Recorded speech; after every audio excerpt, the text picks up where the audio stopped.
Hello everyone. आज आपण साऊंडची जी MCQ taste होती त्याचे व्हिडिओ सोल्युशन्स बघू. सगळ्यात पहिल्या क्वेश्चन पासून आपण स्टार्ट करू. काय आहे पहिला question? The intensity of two sound wave is 1:16. The ratio of their amplitude is. Yes, intensity दिलेली आहे, रेशो ऑफ अँप्लिट्यूड विचारला आहे, तर आपल्याला हे रिलेशन माहीत हवं. मी त्याचा रेशो घेतो A1² डिवाइड बाय A2². ह्याचं दिलेलं आहे 1:16. A1² divide by A2². तुम्हाला त्यांनी A1 बाय A2 विचारलं आहे. So 1:4 is equals to A1 by A2. Question number 1 is clear. मग क्वेश्चन नंबर 1चा काय आलं? A1 by A2 is 1:4. So option number A is correct. A मध्ये दिसते आपल्याला 1:4. ठीक आहे. दूसरा question. The whistle sends out 256 waves in a second. If the whistle approaches the observer with a velocity 1/3 of velocity of sound in air, find the number of waves per second the observer receives. ठीक आहे. आपण एकदम easy question आहे. तुम्हाला अपॅरंट frequency काढायची आहे. आपल्याला एक माहीत आहे की दोन जर अप्रोच करत असतील, source is approaching the observer ना, तर आपल्याला एक फॉर्म्युला आपल्याला माहिती आहे की apparent frequency is equal to V into n divide by V minus V of source. इथे काय दिलंय? V इंटू एन आणि V सोर्स किती दिलाय त्यांनी? V/3 दिलाय. 1/3 म्हटले ना velocity of sound. This is V is the velocity of sound. So हे जर बघितलं तर हे 3V minus V is equal to 2V डिनॉमिनेटरला होईल आणि हे V जो वरचात V ला V कॅन्सल होईल आणि 3n डिवाइड बाय आपल्याला काय होईल? 2 होईल. सो 3 इंटू एन किती आहे? 256/2. सो याचं जर आन्सर केलं आपण तर 384 is the answer. So option number A is correct. Third one, question number 3.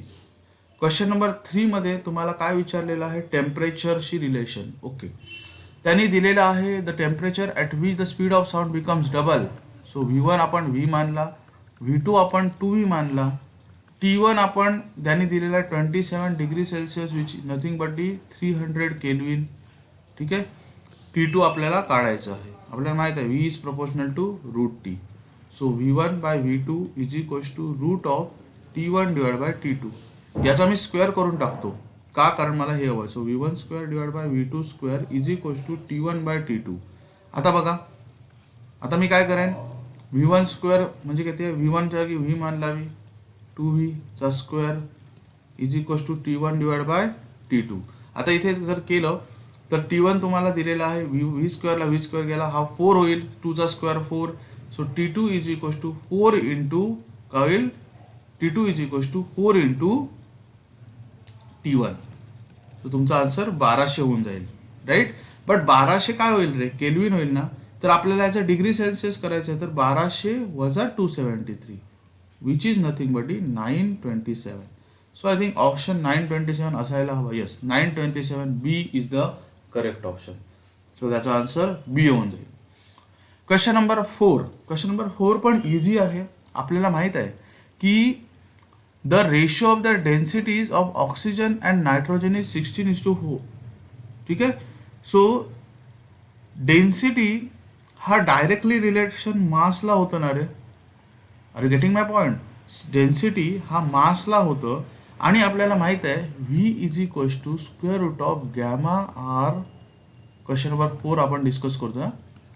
Gamma R T divide by M. हा तर आपल्याला फॉर्म्युला वेल नोन आहे.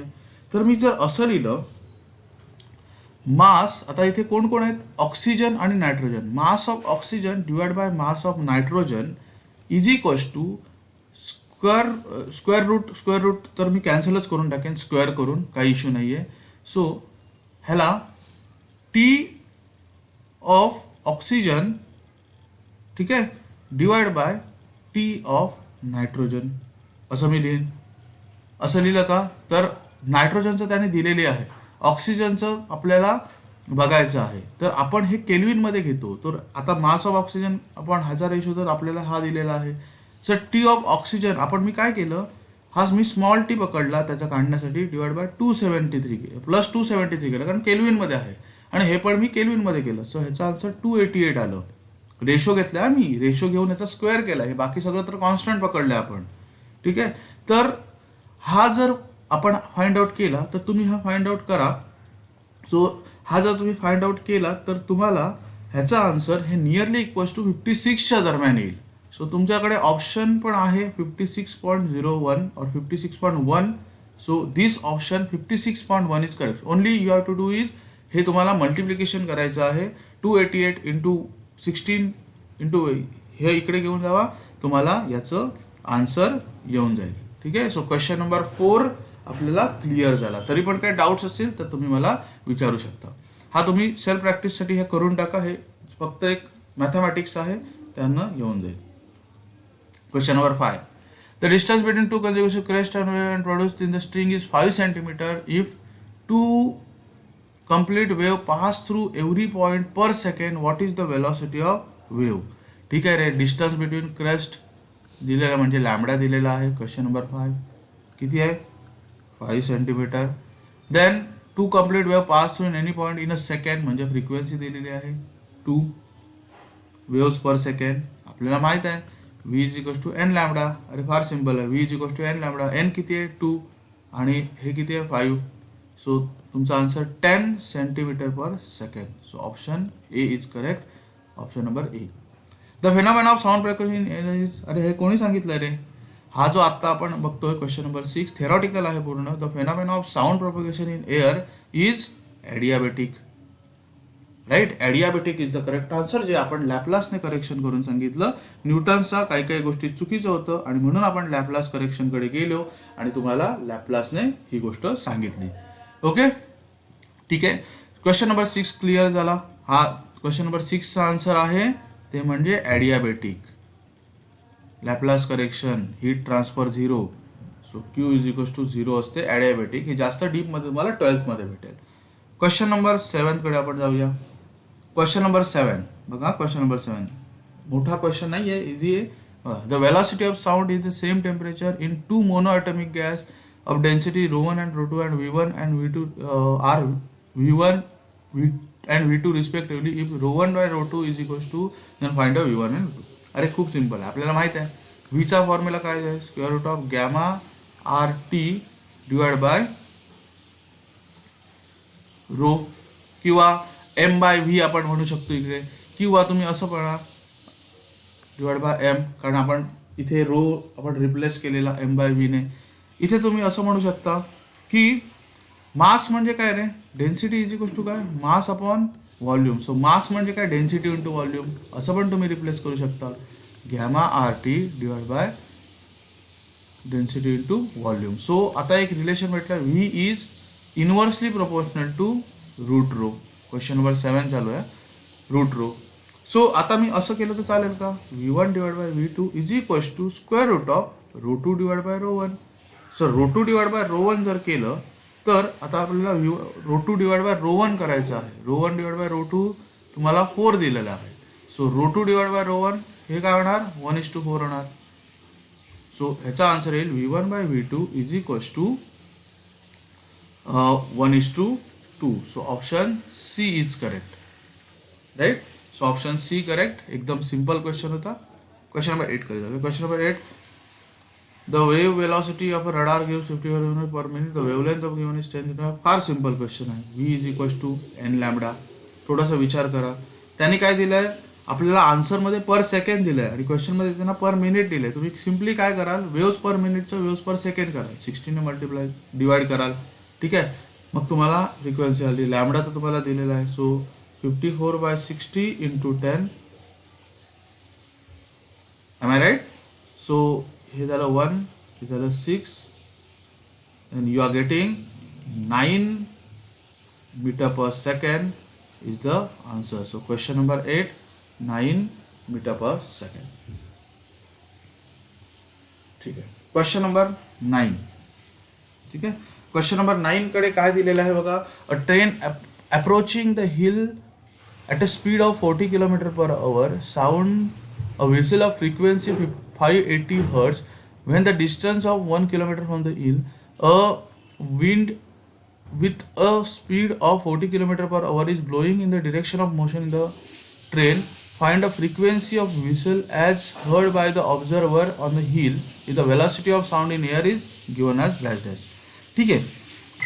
जर आपण डॉपलर इफेक्ट बघितला, मी फॉर्म्युला पासून सगळं सांगतो. जर डॉपलर इफेक्ट बघितला तर तुम्ही जर बघितलं की both source and observer move along the same condition और सेम डिरेक्शन ही इथे आहे. ऑब्झर्वरची वेलॉसिटी त्यांनी किती दिली आहे, क्वेश्चन नंबर 9, ऑब्झर्वरची वेलॉसिटी किती दिली आहे, 0 दिलेली आहे. ठीक आहे. त्याच्यानंतर तुम्हाला काढायची आहे ती म्हणजे अपॅरंट फ्रिक्वेन्सी तुम्हाला काढायची आहे ऑब्झर्वरला जी ऐकू येते ती. सो ह्याच्यामध्ये एक फॉर्म्युला आपण यूज करणार. आपल्याला माहित आहे n dash is equals to n तर असतोच. ठीक आहे, एन. आणि यामध्ये आपण जर बघितलं तर एक गोष्ट आहे, जर तुम्हाला अजून त्याच्याबरोबर पण वाइंड जर मूव्ह होते तर तुम्हाला एक गोष्ट समजली पाहिजे की तुम्हाला हा फॉर्म्युला यूज केला पाहिजे की व्ही प्लस डब्ल्यू ह्याची पण ॲड केली पाहिजे minus V observer divide by इथे जर बघितलं V plus W minus V source हे कळलं. आता इथे जर बघितलं तर तुम्हाला ऑब्झर्वर हे ॲड का केलं, कारण दोन्ही आपण कन्सिडर केलं की त्यांची दोघांची ॲड होणार. तर इथे तुम्हाला ऑब्झर्वरची 0 दिलेली आहे बघा. सो आता तुमचं इथे इक्वेशन काय येईल, N dash is equals to V plus W साऊंडची प्लस विंडची, ठीक आहे, divide by V plus W minus V S. Are you getting my point? समजलं का? आणि इंटू एन आहे तसा आहेच, या ब्रॅकेटला असतो. सो इंटू एन आहे तसा आहे. सो आता तुम्ही पुट करा. तुम्हाला इथे एन डॅश फाइंड आउट करायचं झालं तर V plus W velocity of sound in air ही 1200 दिलेली आहे, ह्याची वेलॉसिटी 40 दिलेली आहे, एन तुम्हाला दिलेली आहे 580. सो याला मी डायरेक्ट इथे 580 ने मल्टिप्लाय करतो. त्याच्यानंतर डिनॉमिनेटर जर बघितलं 1200 प्लस 40 मायनस 40. ठीक आहे. तर आता जर तुम्ही बघितलं तर याचं जर आपण इक्वेशन काढलं तर तुमचं you are getting the answer as, तुम्ही हे सॉल्व कराल 599.33 which is nearly equals to 600 hertz. So this will be your 600 hertz. त्याच्यात ऑप्शन आहे 600 हर्ट्स. सो तुमचा आन्सर येईल 600 hertz. Is it clear? 600 hertz तुम्हाला याचं आन्सर येऊन जाईल. ठीक आहे. सो इथे तुम्हाला जे दिलेली आहे याच्यात 40 आणि 40 सेम दिलं असल्यामुळे तुम्ही इथे आणि इथे सेम 40 यूज केलं. ठीक आहे. Okay, very good. हा थोडासा त्यातल्या त्यात थोडासा तुम्हाला विचार करण्यासारखा क्वेश्चन होता आतापर्यंतच्या क्वेश्चनमध्ये. एनिवे, क्वेश्चन नंबर 10 कडे आपण जाऊ. क्वेश्चन नंबर 10 ठीक आहे. जर तुम्हाला वेलॉसिटी आणि टेम्परेचरचं डिरेक्शन दिलेलं आहे तर तुम्ही डायरेक्टली यूज करू शकता. Velocity is directly proportional to root t. ठीक आहे. तर त्याने एनटीपी कंडिशनला दिलेलं आहे डबल टेम्परेचर झालं असं. सो आपण जर V2 divide by V1 is equals to square root of T2 divide by T1 घेतलं तर डबल झाल्यामुळे काय होणार, V2 divide by V1 is equals to root of 2 असा आन्सर येईल. जर तुम्हाला 330 दिलेले असेल तर V2 is equals to 330 into root 2 हे तुमचं आन्सर येईल. So 330 root 2 option c is correct. Okay, question number 10. Question number 11. आता मी थोडंसं तुम्हाला हिंट देत जाईन. 11 पासून सोपे आहेत क्वेश्चन. क्वेश्चन नंबर 11 साठी थोडासा आपल्याला एक वेगळा फॉर्म्युला इथे यूज करावा लागतोय थोडासा. सो हा जर फॉर्म्युला आहे काय, the velocity of sound in air is 330, the RMS velocity of molecule. थोडासा आउट ऑफ स्कोप आहे, but I will just give the particular thing to you. I will give the hint to you. तुम्हाला मी एक्झामला पण एक hint दिलेली आहे. तर ह्याच्यासाठी CRMSचा फॉर्म्युला आपण लक्षात घ्या. CRMS is equals to V into 3/γ. ठीक आहे. फक्त तुम्ही पुट करा. तुम्हाला अशी पण मी हिंट दिलेली आहे एक्झामला, 3 divide by root of γ, root 3 divide root of γ which is nearly equals to 483.1. So answer हे येऊन जाईल. Option number B is clear. Question number 12. Question number 12 मध्ये तुम्हाला काय विचारले तर source and observer approaches with the same velocity, the apparent frequency तुम्हाला दिलेली आहे आणि त्यांनी रिअल फ्रिक्वेन्सी विचारलेली आहे. सो थोडंसं फास्ट मी आता घेतो. अपॅरंट फ्रिक्वेन्सी आणि रिअल फ्रिक्वेन्सी, सोर्स आणि ऑब्झर्वर अप्रोच इच अदर असं म्हटलं आहे. तर तुम्हाला एक गोष्ट माहीत हवी, क्वेश्चन नंबर 12मध्ये आपल्याला n dash is equals to, आपल्याला माहीत आहे व्ही प्लस व्ही एल दोघं पण अप्रोच करतात v minus V s into n. तुम्हाला एन काढायचं आहे, real frequency. So n is equals to n dash v minus V s divide by V plus v l. Just put over here which is equal to 435 325 minus 50 divided by 325 plus 50. You are getting, if you solve it properly, you are getting the answer is 320 per second. So the answer is 320 per second. Option number A is correct. Okay, question number 12 is clear. Question number 13. Question number 13. The frequency, the hertz, the 1000 hertz sound in the air strikes the surface in the lake, penetrates into the water. If the speed of sound in water is 1500, find the frequency of the and the wavelength of water. Find the frequency and wavelength of water. ठीक आहे, frequency तर same राहते आपल्याला माहीत आहे. So option बी तर आहे आणि ए आहे. आता आपल्याला वेवलेंथ काढायचं आहे. जेव्हा मीडियम चेंज होतं ना तेव्हा फ्रिक्वेन्सी सेम राहते. सो मीडियम चेंजनुसार फ्रिक्वेन्सी सेम राहते, ही गोष्ट माहीत हवी इकडे. सो आपल्याला ह्याच्यासाठी v is equals to n lambda, तुम्हाला लॅमडा काढायचं आहे, काय आला v by n. So just put it over here 1500 divide by 1000. So answer is 1.5. So option b is correct. Question number 13, option b is correct. Question number 14 is very easy. We know that the density is very, you can say that the sound जे आपण म्हणतो की किती compact आहे, तर ते compact सॉलिडमध्ये जास्त असतं कॉम्पॅक्टनेस. सो मोलिक्यूल जर बघितले तर लगेच आपण ट्रान्सफर होतात इथे. सो ह्याच्यासाठी लगेच जर ट्रान्सफर होत असले, जर सॉलिड बघितलं तर क्लोजली इम्पॅक्ट असल्यामुळे इथे जर व्हायब्रेशन झालं तर हे फास्ट ट्रान्सफर होतं. In order to consider the एअरचे मोलिक्यूल लांब असतात. सो त्यामुळे याचा आन्सर येणार 14. So question number 14's answer C. Question number 15. We will move to the question number 15. Question number 15 is the 5.5 meter long string has mass given, tension given, then the speed of wave is given. So आपल्याला माहित आहे question number 15 ला आपल्याला एक गोष्ट केली, V is equals to square root of T by M. आणि तुम्हाला फॉर्म्युला माहीतच आहे. T तुम्ही काढा, M is the linear mass density. So यामध्ये चुकू नका. So tension is given, already given 77, and M is the linear mass density. So you have to consider the linear mass density, which is equal to 0.035. That is mass by length, which is 5.5. So once you solve this, you are getting the answer nearly equals to 110. So that 110 is there. So option number C is correct. Question number 16. 16 is also same. Source is moving towards the observer. Okay, when what we have, आपल्याला माहीत आहे source जर ऑब्झर्वरकडे move होत असेल, source is moving towards the observer, आपण directly formula use करू. हे तर तुम्हाला फॉर्म्युले आता बाय हार्ट पाठच झाले असतील.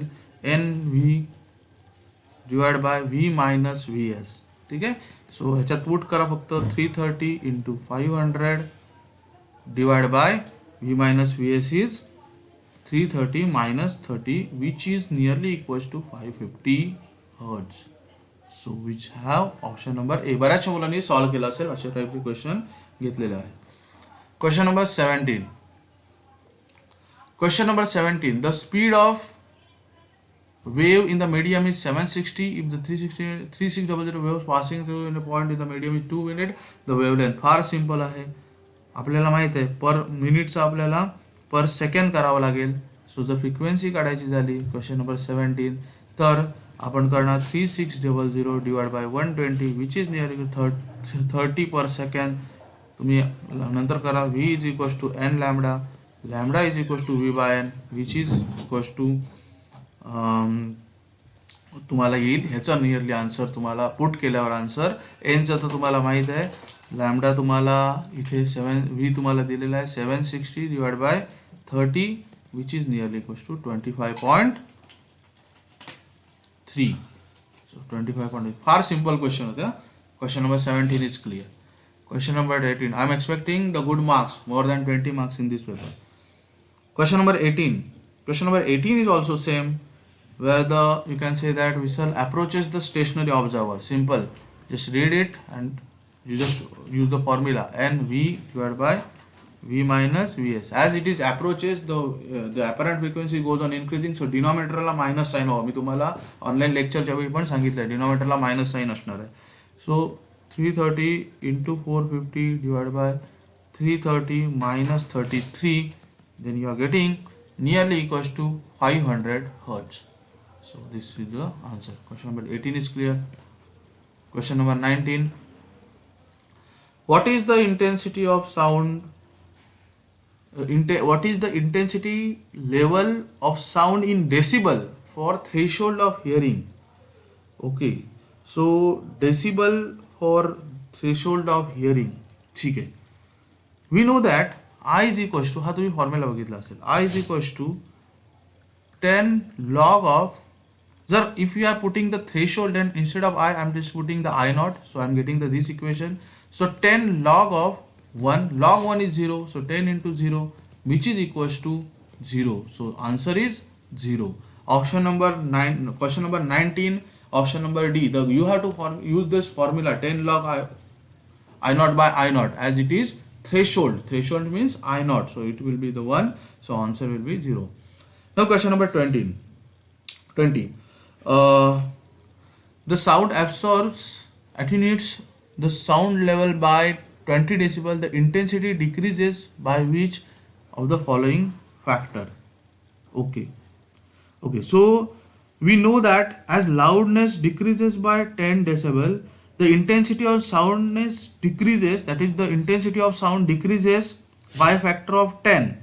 Thus what we have, when the loudness decreases by 20 decibel, what we have, the intensity of the sound will be decreased by what we discussed already, 10 raised to 2 ना, log 2 येऊन आपण ते answer काढलेलं. So question number 20, the given answer, you have to see the particular that when the condition, when the loudness decreases by 10 decibel, the intensity of sound is decreases by 10. ठीक है. So the loudness decrease when you can say that 20 decibel, then that is 22 into 10, so which is equals to 10 raised to 2. So आपल्याला हे equation माहीत आहे 10 raised to 2. 10 raised to 2 या जर आपण condition मध्ये जर बघितलं, so 10 raised to 2 will be your answer, and which is equals to 10 raised to 2 म्हणजे किती झाले रे तुमचे 10 raised to 2 म्हणजे 100. So 100 will be the correct answer. याचा तुम्हाला जास्त डीपली आपल्याला हे नाहीये. तुम्हाला हे जर हवं असेल तर मी तुम्हाला प्रूफ करून पण दाखवतो. एल डेसिबल आपल्याला एक फॉर्म्युला माहित होता ना रे, 10 डेसिबल असेल तर 10 is equals to 10 log of I divide by I naught असं होता. तर आता 20 डेसिबल झाले, so 20 is equals to log of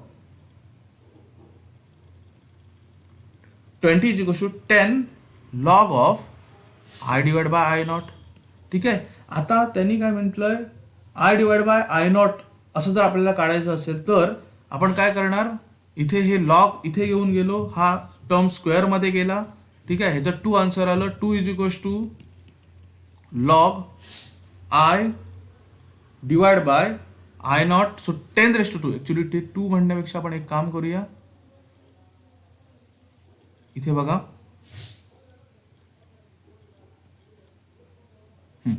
okay. So असं आलं. So I divide by I nought यावरनं लॉगच्या प्रॉपर्टीज यूज केलं तर I divide by I nought is equals to काय असतं रे 10 raised to 2. सो हा जो आहे इंटेन्सिटी हा 10 raised to 2 फॅक्टरने आपल्याला काय होणार, डिक्रीज होणार. सो 10 raised to 2 हा तुमचा आन्सर असा येईल. सो 10 raised to 2 म्हणजे 100. सो 100 फॅक्टरने आपल्याला डिक्रीज भेटेल. ठीक आहे. Question number 20 is clear now. Question number 21. A string of mass, okay, a string of mass, length 7 meter has mass this. If the tension is this, हे आता तर same type मध्ये झालेलं आहे. तर तुम्हाला simply v is equals to square root of t by m use करायचं आहे. आणि टी बाय एम जर यूज केलं तर आपण यामध्ये आपण बघू शकतो की लेंथ तुम्हाला दिलेली आहे मास, सो एमच्या जागी तुम्ही काय कराल रे, मास पर युनिट लेंथ असते ना, सो 0.035 डिवाइड बाय 7. सो हे पुट कराल इथे, then you are getting v is equals to 60.5 divide by 0.035 divide by 7. So when you are getting it you will get the answer is 110 metre per second. So option number d is there, you just use that one. Question number 22 which is similar to what we solved पहिल्या 10 question मध्ये आपण हा बघितलेला. तर आपल्याला इथे relation एक माहीत हवं, दोघांसाठी गॅमा सेम असणार, आर सेम असणार. सो आपण इथे डायरेक्ट रिलेशन यूज करू शकतो. आपण v is equals to square root of gamma R T divide by m. So v is proportional to root t, हे डायरेक्टली रिलेशन यूज केलं, but इथे केल्विन मध्ये लागतं. सो एम ला हां yes, v is inversely proportional to 1/√m, हे पण आहे. So t is directly proportional to √m. So मी काय केलं इथे की डायरेक्टली तुम्हाला सांगतो, मी इथे 100 डिग्री आहे. सो त्यामुळे 100 डिग्री जर मी आता न्यूमरेटरचं पकडलं, सो व्ही आणि टीचं रिलेशन आपण बघतोय. सो इथे टी किती आहे तुमचा, टी प्लस 273. सो आपण स्मॉल टी बघूया, 273 डिवाइड बाय जो दिलेला आहे किती, 273 plus 100 which is equals to 373. आणि हा कोणाशी इक्वेट करणार, density are in the ratio, determine the oxygen and hydrogen in the ratio. अच्छा, the densities of oxygen and hydrogen in the ratio of the. So आपण याला 1:16 करून टाकू. Density is proportional to mass, जसं आपण आपण एका क्वेश्चन मध्ये बघितलेलं, density is proportional to mass. So याच्यामध्ये आपण जर बघितलं, हे तुम्ही सॉल्व्ह केलात, तर you are getting the t. टीचा आन्सर तुम्हाला इथे भेटून जाईल. T is equals to nearly -249.7 च्या दरम्यान येईल. So the option number B is correct. Simple आहे, डेन्सिटी आणि हे प्रपोर्शनल, तुम्ही मास टेम्परेचरला गेलं. सो टेम्परेचर आता आपण इथे कोणाचं temperature, at temperature at what temperature with the speed of sound in hydrogen will be same as its oxygen is this. ठीक आहे, ऑक्सिजनचं दिलेलं आहे. सो डायरेक्टली प्रोपोर्शनल ऑक्सिजनला आलं, बरोबर का. म्हणजे T1 divide by T2 is equals to M1 divide by M2. आता T2 म्हणजे ऑक्सिजन आहे, सो मास ऑक्सिजन आलं का इथे. 1:16 आपण बघितलं, तर 16:1 आपल्याला उलटा होणार, कारण इथे तुम्हाला ऑक्सिजनचं दिलेलं आहे. सो तुम्ही इथे जर बघितलं, जस्ट एक सेकंड आपण इथे कन्फर्म करूया परत सॉल्व करून, कन्फ्युजन नको.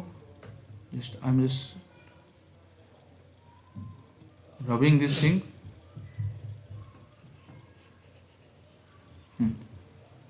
ओके, जर मी आता बघितलं इथे बघा, हे आपल्याला माहित आहे, v is equals to gamma R T divide by M.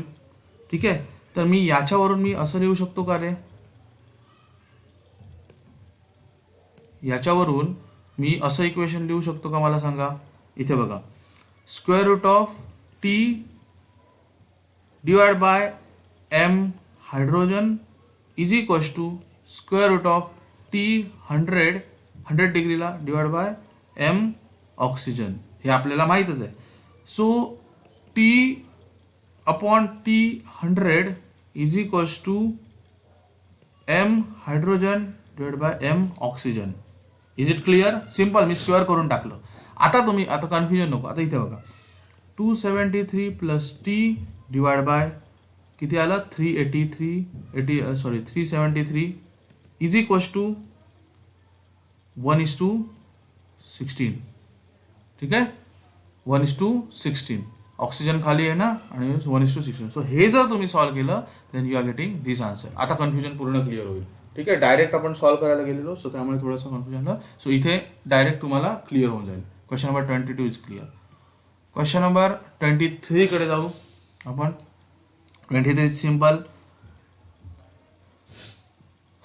What is the affect of humidity on a sound wave is humidity increases. अरे सिम्पल आहे, मी तुम्हाला सांगितलेलं, ह्युमिडिटी इज इन्क्रीजेस, देन हे वेलॉसिटी और स्पीड आपल्याला काय होतो, इन्क्रीजेस होतो. कारण आपल्याला माहिती आहे velocity is direct inversely proportional to काय, डेन्सिटी. आणि डेन्सिटी ऑफ मॉइस्ट एअर मी इथे प्रूव्ह करून पण दाखवतो तुम्हाला. डेन्सिटी ऑफ ड्राय एअर ही जनरली 1.29 असते kg/m³, आणि डेन्सिटी ऑफ मॉइस्ट एअर ही 0.81 kg/m³ असते. सो बघा, v is inversely proportional to root rho, बरोबर. सो ज्याची डेन्सिटी कमी त्याची वेलॉसिटी काय असणार आहे, जास्त आहे. बट तुम्ही इथे बघितलं, ज्याची डेन्सिटी कमी त्याची वेलॉसिटी जास्त. सो इथे डेन्सिटी कमी कोणाची आहे, मॉइस्ट एअरची आहे. म्हणजे काय, त्याच्यात ह्युमिडिटी आहे. सो ह्युमिडिटी आहे, मॉइस्ट एअरची डेन्सिटी कमी आहे. So density is directly proportional to humidity. So the speed of sound will be more. Question number 24. The velocity of sound wave moving towards the stationary object so that the apparent frequency is double the actual frequency should be in the velocity of. Okay, ठीक है. Question number 24. Simple. Towards the stationary observer कडे जाता येणार आहे. याच प्रकारचे question खूप आलेले आहेत. Question number 24. n dash is equals to NV divide by V minus VS. हे किती दिले आहे त्यांनी, 2n. सो तुम्ही हे सॉल्व करा. हे सॉल्व केल्यावर काय होईल तुमचं, V इज इक्वल्स टू, जर property solve 2V minus 2VS, परत लिहितो मी, 2V minus 2VS. So 2VS is equals to V. So VS is equals to V by 2. So त्यांनी काय विचारलंय, the velocity of sound source moving towards the stationary. So VS is equals to काय झालं, V by 2. So option B is correct. Question number 24, option B is correct. Okay. यामध्ये I think कोणाला काय doubt असता कामा नये. So v is equals to 2V minus 2S. एनला N गेला, हा 2VS आणि 2 हा झाला, हा V झाला इथला. सो तुमचा आन्सर VS आलं, V by 2. Question number 25. Question number 25 is what? The sound wave travel 350 meter per second through the warm air and 3500 meter per second through the brass. Warm एअरला आपण घेतलेलं 350 metre per second आणि ब्रासला किती घेतलं, 3500 metre per second. ठीक आहे. आपल्याला माहित आहे काय रे, V is equals to n lambda. So n is equals to काय रे, V बाय लॅम्बडा. ठीक आहे. जेव्हा मीडियम चेंज होते तेव्हा डेन्सिटी फ्रिक्वेन्सी सेम राहते, हे मी तुम्हाला सांगितलेलं आहे. So V of air upon lambda of air is equals to V of brass upon lambda of brass असं आपण म्हणू शकतो. सो लॅम्बडा ऑफ ब्रास तुम्हाला काढायचं आहे. V ऑफ एअर खाली येईल, lambda of air, V of air खाली येईल, लॅम्बडा ऑफ एअर, ठीक है, lambda of air into V of brass divide by V of air. Solid तुम्हाला सगळ्या गोष्टी दिलेल्या आहेत. सो तुम्हाला lambda of air, V of brass किती दिलं, 3500, 350, लॅम्बडा ऑफ एअर हे दिलेलं आहे. सो किती झाले, lambda of brass is equals to 10 times lambda of air. So your answer is increase by factor C. Okay. So I think आपण 25 questions properly केलेले आहेत. जर तुम्हाला त्यात काही इश्यू असेल तर तुम्ही मला परत मला ऑफलाईन पण विचारलं तरी चालेल. ठीक आहे, त्यावेळी पण आपण डिस्कस करू. But I am expecting the good marks in this paper. सगळे क्वेश्चन्स सोपे येते. So bye bye, take care.